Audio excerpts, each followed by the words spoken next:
Hello, everybody, and welcome back to the 7th of 30 studies in the book of Romans. Today we're looking at Romans chapter 4, verses 16 to 25. Let me begin by reading Romans chapter 4, verses 16 to 18. Therefore, it is of faith that it might be according to grace, so that the promise might be sure to all the seed, not only to those who are of the law, but also to those who are of the faith of Abraham, who is the father of us all, as it is written, I have made you a father of many nations in the presence of him whom he believed, God, who gives life to the dead and calls those things which do not exist as though they did, who, contrary to hope, in hope believed, so that he became the father of many nations, according to what was spoken, so shall your descendants be. The promise that God made to Abraham that he would be the heir of the world was fulfilled because he believed that God would do what he promised. He knew that he didn't deserve it in any way and that it was God's gift to him. This promise was concerning all people, not only the Jews, but all people who would believe God just like Abraham did. That's why he is considered the ancestor of all who receive God's righteousness through faith in Jesus.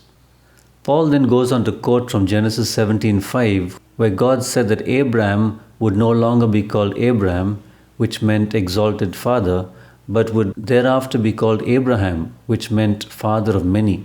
Paul then goes on to quote from Genesis 17:5, where God said that Abraham would no longer be called Abram, which meant exalted father, but would thereafter be called Abraham, which meant father of many, and he added that he would be the father of many nations. In God's eyes, Abraham was the father of the many who would believe God just like he did. Abraham believed God, who could bring dead things to life, and who referred to things which did not exist as though they did. We'll see what he's referring to later in this study. Paul then goes on to say that Abraham believed God's promise to him, despite the fact that what God was promising seemed like an impossibility. Based on his faith in God's promise, he did indeed become the father of many nations, just as God said to Abraham in Genesis 15:5, when he took him out and showed him the stars. He told him to count the stars if he could, and then he said, so shall your descendants be. What Paul is saying here in essence is that just as Abraham believed God's promise that he would be the heir of the world, and God made him righteous as a result of his faith in God, so also all of us, Jews or non-Jews, who put our trust in Jesus' work on our behalf, will be a part of those people God was referring to who will be made righteous. That's why God considers him our father or ancestor. Romans 4:19 to 25. And not being weak in faith, he did not consider his own body already dead, since he was about 100 years old, and the deadness of Sarah's womb. He did not waver at the promise of God through unbelief, but was strengthened in faith, giving glory to God, and being fully convinced that what he had promised he was also able to perform. And therefore it was accounted to him for righteousness. Now it was not written for his sake alone that it was imputed to him, but also for us. It shall be imputed to us who believe in him who raised up Jesus our Lord from the dead, who was delivered up because of our offenses and was raised because of our justification. When Paul said earlier, God who gives life to the dead, he was referring to the time that God appeared to Abraham when he was almost 100 years old, 99 to be precise. Abraham did not weaken in his faith in God's promise, even though he was quite old, and his wife was way past the age of childbearing. Paul refers to Abraham as being dead, as it were, and Sarah's womb being dead as well. Abraham did not waver in his faith regarding God's promise, but instead his faith only grew stronger, and he gave glory to God.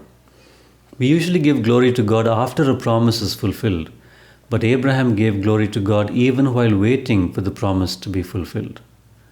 He was convinced that God was able to do what he had promised. He was in essence believing that God would do the impossible. That's why it was credited to him as righteousness. Paul goes on to say that not only was Abraham imputed righteousness, but it referred to all of us as well who would be imputed righteousness through faith in God who raised the Lord Jesus from the dead. God was going to intervene in our sinful lives and make us righteous, not based on anything we did, but based on our faith in God who raised Jesus from the dead. He was punished for our sins and was raised from the dead so that we would be justified or made righteous. Those who believe it, receive it. If Jesus died and did not rise from the dead, then we would not have forgiveness for our sins. We would still be dead in our sins. But by Jesus rising from the dead, the work of redemption was completely paid for, and we are now free to live the life that God intended for us to live because Jesus is alive. Read 1 Corinthians 15 about the significance of Jesus' resurrection. If Christ didn't rise, we'd be believing in a God who's dead. Because Christ rose, we have hope that when we die, we will rise again and meet Him when He returns.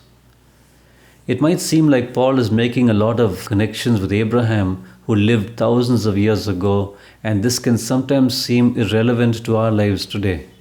But Paul is making a very important point here. He's establishing the fact that just like Abraham was made righteous by believing in the promise of God that he would be the father of many nations, so also we are called to have faith in God to do this impossible thing of making us righteous by nothing we do, but by merely believing God who made the way of salvation available to us through the death, burial, and resurrection of His Son Jesus. God had planned the way of salvation a long time back, and Abraham's faith was a glimpse of how God intended to do it through our faith in Jesus.